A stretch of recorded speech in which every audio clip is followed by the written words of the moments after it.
నమ్మిన దానిని ఇతరులకు షేర్ చేసే క్రిస్టియన్గా ఉండాల్సిన మనం డౌటింగ్ క్రిస్టియన్స్గా ఎందుకుంటున్నాం?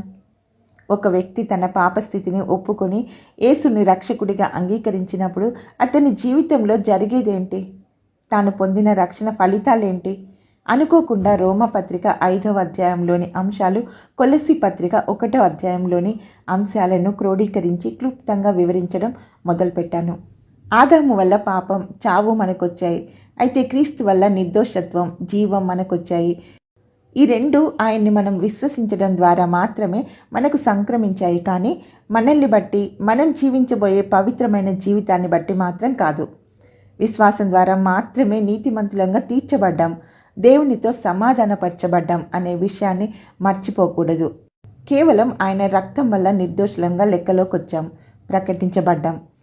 ఆయన మనకు బదులుగా మరణించడం వల్ల దేవునితో సఖ్యతను సంపాదించుకున్నాం. ఆయన మరణాన్ని జయించి సజీవంగా ఉండడం వల్ల ఉగ్రత నుండి విముక్తిని పొందాం.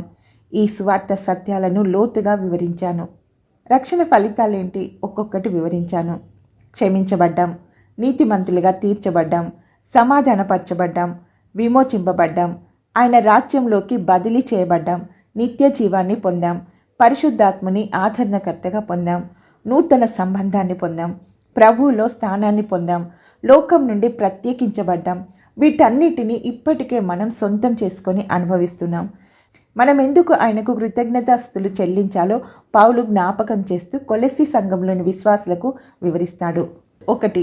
పరిశుద్ధుల వారసత్వంలో పాలిభాగస్తులు కావడానికి మనలను తగిన వారుగా చేశాడు. 2.